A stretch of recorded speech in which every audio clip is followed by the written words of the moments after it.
Sebelum terjadi COVID, dunia ekonomi mengalami guncangan cukup besar di mana perilaku milenial dan zilenial yang saat ini usianya antara 10 sampai 23 tahunan, para teenager plus minus, dan kaum milenial yang usianya antara 23 sampai 40 tahunan mempunyai perilaku yang berbeda dengan generasi di atasnya, kaum generasi X dan baby boomer. Generasi milenial dan zilenial disebut generasi digital. Mereka ngacak-ngacak cara berbisnis kaum kolonial generasi di atas mereka. Generasi digital itu kejam. Mereka membunuh banyak hal. Yang dibunuh adalah apa yang generasi atasnya lakukan, mereka tidak lakukan lagi. Salah satunya yang dibunuh adalah perkantoran, jam kerja kantor, bentuk organisasi kantor dan usaha. Semua nggak seperti dulu lagi. Dunia bisnis terlalu formal, pakai absen misalnya, atau HRD-nya yang ketat, kecuali pabrik. Mereka nggak suka dan nggak mau melakukan itu. Pokoknya mereka mematikan dan merubah hal-hal yang disukai oleh orang tuanya. Misalnya lagi, perilaku suka traveling, juga suka bosenan, sehingga tempat tinggal sukanya pindah-pindah, kerjanya pindah-pindah, nggak baca buku tapi nonton, nggak baca koran tapi sosmed, nggak punya mobil tapi light asset yang dipakai atau sharing car dengan platform transportasi, suka nampang dan traveling belusukan paket murah meriah.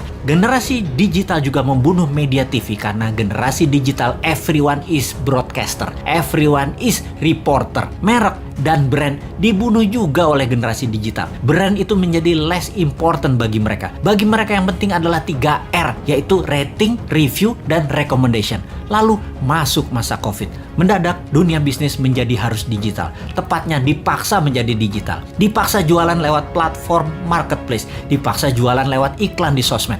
Dipaksa menggunakan gadget di tangan bisnisnya. Dunia UKM Indonesia tidak banyak yang siap. Tidak banyak yang paham. Dan dunia bisnis selama pandemi yang tidak janji kapan berakhirnya, kapan herd immunity-nya tercapai, tidak tahu kapan dunia terbebas dan menyelesaikan pandemi ini, maka dunia brick and mortar, dunia bisnis bata dan semen menjadi terancam. Apa saja dunia bata dan semen itu? Seperti gedung sekolah, tempat wisata, hotel, ruko, mall, perkantoran, crowd gather event seperti bioskop, konser, sport event, musik event, MICE, semua menjadi menggantung bisnisnya. Dibuka nggak terlalu untung, ditutup pasti rugi. Bisnis semen dan bata karena pandemi, pengunjungnya dan aturannya sering on off. Akhirnya mereka harus segera pivot. Hiburan pindah ke rumah, pindah ke tangan, pindah ke gadget. Pokoknya semuanya pindah ke digital.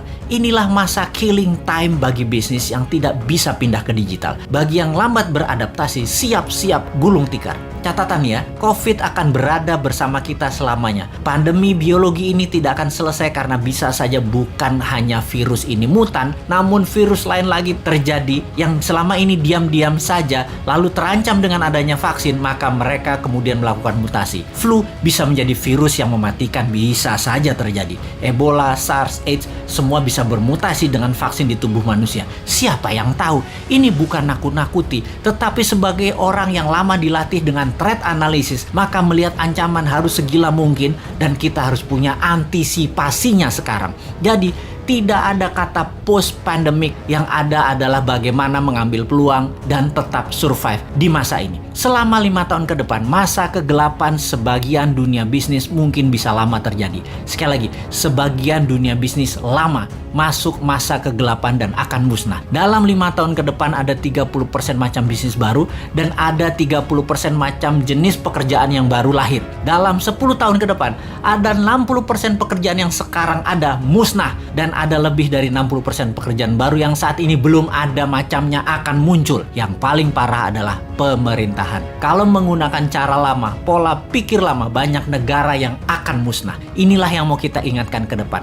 Pastikan calon pemimpin ke depan mengerti apa yang akan terjadi ke depannya nanti. Calon pemimpin ke depan harus punya tim yang solid dan berpengalaman dunia internasional. Calon pemimpin ke depan tidak hanya dia populer, tapi dia paham dan terbukti bisa menjadi pemimpin visioner dan leader yang tegas. Kalau dilihat di etalase saat ini yang akan memimpin ke depannya, masih banyak hal yang harus mereka buktikan. Seperti yang saat ini deh, ternyata di awalnya sangat bagus program kampanyenya, baik incumbent maupun penantangnya. Ketika keduanya bergabung dalam satu wadah, sama COVID aja keok. Sebelum COVID aja sesungguhnya sudah tren turunnya. Tambah COVID, jadi minus. Tambah lagi, kalau perang Tiongkok Amerika jilid 2 terjadi, bengek bernegaranya pasti. Tambah fakta lain lagi, yaitu perang biologi pandemi ini berkepanjangan, kejet-kejet gejala stroke bernegaranya. Belum lagi, yang sejak 4 bulan yang lalu kita dengungkan, perang cuaca yang bisa membuat kelangkaan pangan terjadi. Wes ambiar bernegaranya kalau tidak bisa membuat antisipasinya. Jadi, kita ngeledekin incumbent, kita lanjut ngeledekin oposisi